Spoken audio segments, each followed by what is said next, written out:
Oh, be alright. So, same hairstyle and same ganda. Good morning guys, welcome back to my daily daily vlog, baliw.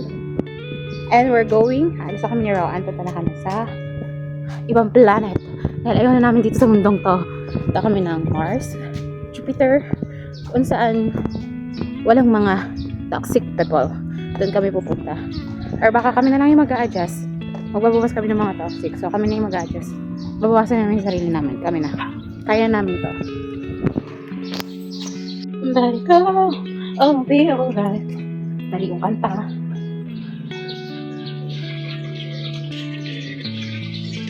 Okay, sinong papalinis ng ngipin? Ang baho na ng bibig niyo, mapalinis na kayo. Joke pa. Ako pala yung makakasal. Sorry. Just like ano na. Gulo ko mag-video, napagod na siya. Yan lang ulit ako. Ang ganda ng sky. To be honest, Kasing ganda ko siya. ako din yung journey na ginagawa ko. Kasi isipin nyo, ang layo nung, tama naman yung kinuha kong kurso, tama naman yung tinapos ko. Pero minsan, iba pala talaga yung totoong laban pag nasa labas ka na. Yung parang gusto mo na lang sabihin sa sarili mo na, parang gusto kong bumalik sa pag-aaral, parang gusto kong bumalik sa pagkabata. Kung alam ko lang na ganito yung journey na tatahakin ko. Sana pala nung sinasabi ng nanay ko na matulog ako sa gabi, sana sinunod ko siya, pinakinggan ko siya. Sana pala mas in-enjoy ko yung kabataan ko. Ang dami pa rin namang regrets sa buhay, pero siguro isa sa mga pinagpapasalamat ko talaga is hindi ganun kalalaki yung mga regrets ko sa buhay kasi I still have a parents na pinulfill pa rin nila yung batang ako kahit pa paano. And I'm still hoping that someday, well, syempre someday mag-successful tayo sa buhay, diba? And ginagawa ko to hindi dahil sa gusto ko lang, ginagawa ko to dahil ito yung nagpapasaya sa akin. Matagal ko na talagang gusto yung pagpa-vlog. Nahihiya lang talaga ako. Nahihiya lang ako ipakita sa tao, express sa tao yung totoong ako, yung nararamdaman ko. Kasi nga, parang lumaki ako na mahihiyain ako introvert akong tao. So, nung pinasok ko to talaga, sabi ko, kaya ko ba? Kayanin ko ba?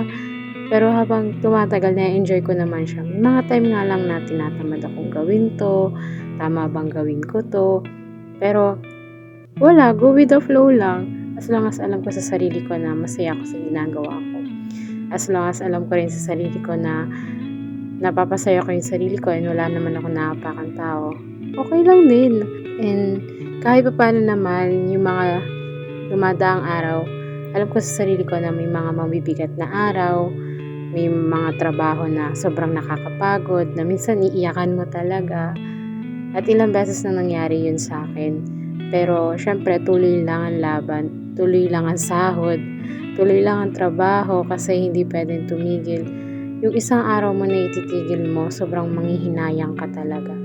Kailangan mo pa rin talaga na sayang yung araw na to, sana ganito yung sinahod ko, sana hindi ako umabsent. Kaya like ko sinasabi sa sarili ko na gawin ko kung ano yung magpapasaya sa akin, gawin ko kung ano yung daily routine ko. Yung mga plans man na makancel, may mga plan man na hindi matuloy, at least kahit pa paano umuusad. May mga linya man na sumasabay na lang ako, pero I know to myself naman na someday, makukuha ko din naman yung mga gusto ko. Ano lang yan, step by step, hindi naman kailangan palaging nagmamadali sa buhay.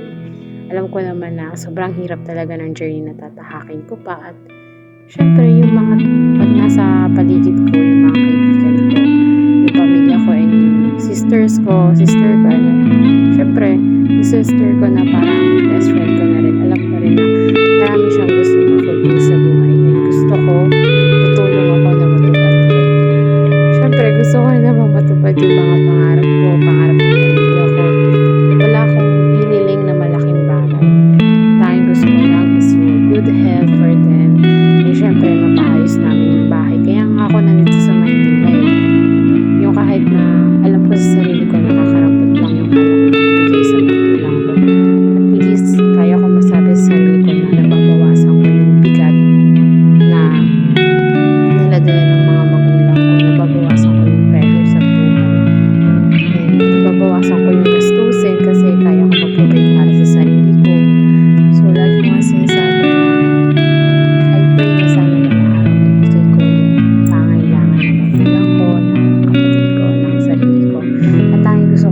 tapos mag-stable din ako.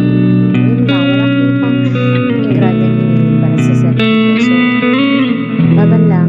Ayun lang, hanggang dito na naman ang chismis ko. So, thank you for watching, guys. And please follow me on YouTube. Thank you. Bye-bye!